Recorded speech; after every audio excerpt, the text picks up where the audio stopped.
Existem cerca de 7 bilhões de pessoas vivendo na Terra. Cada vida que surge precisa de alimento, energia, água, abrigo e muito mais.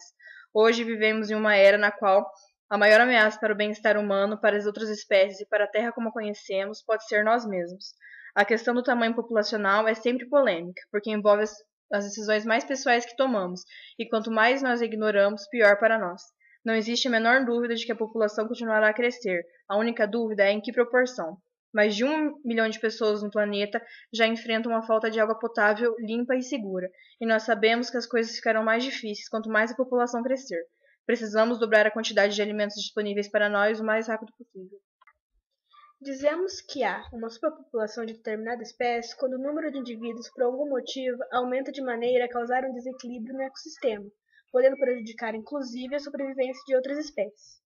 Normalmente, em um ambiente equilibrado, o crescimento de uma espécie tende a ser controlado pela existência de outras espécies, que irão disputar alimento e espaço físico, competição interespecífica.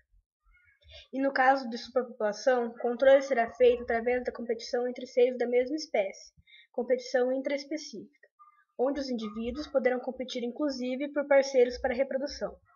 No entanto, com a crescente interferência do homem sobre o meio, mudanças ocorrem rapidamente, prejudicando as relações que mantêm esse equilíbrio. O crescimento das espécies tende a se estabilizar quando o número de indivíduos atinge a capacidade média daquele ecossistema, ou quando as condições anormais que se favoreceram seu crescimento acelerado se normalizam.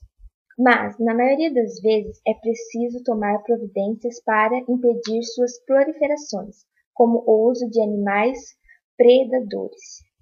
Atualmente, várias cidades do Brasil vêm enfrentando sérios problemas com o crescimento populacional descontrolado, o que impede que a saúde, educação e saneamentos básicos, e entre outros, chegue a 100% da população.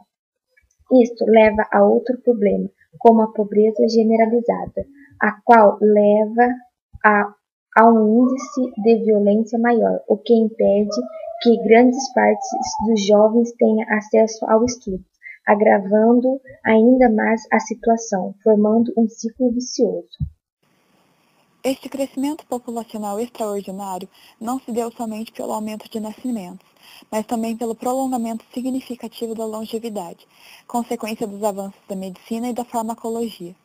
A expansão da população provoca uma série de impactos na vida do homem, na sociedade moderna e no planeta, sejam eles de ordem ambiental, ocupacional, emocional, política ou econômica, entre outros. Esses impactos geram empregos e a arrecadação de tributos de um lado, porém, de outro, aceleram a exaustão do estoque de recursos naturais e a produção de resíduos poluentes de diferentes conteúdos.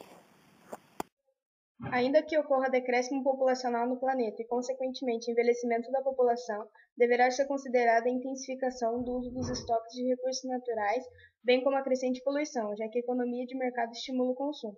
Porém, há dois lados do problema. Se levarmos em consideração os impactos causados pelo homem em alguns locais do planeta, podemos dizer que há uma superpopulação de Homo sapiens nos locais onde a quantidade de pessoas ocasiona um desequilíbrio comprometedor nos ecossistemas. No entanto, em locais com baixíssima densidade populacional, como os desertos e a Amazônia, não podemos dizer que haja superpopulação, uma vez que o número de indivíduos não chega a causar danos ao ambiente. Mas, ao analisar a população humana ao redor do planeta e considerar todos os efeitos sobre o ecossistema global, pode-se chegar à conclusão de que a espécie humana já atingiu, há muito tempo, o nível de superpopulação.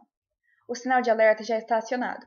Neste ritmo desenfreado de consumo e descaso, colocaremos em risco a sobrevivência dos nossos descendentes, como apontam todos os estudos divulgados nos últimos anos, pelos cientistas mais renomados.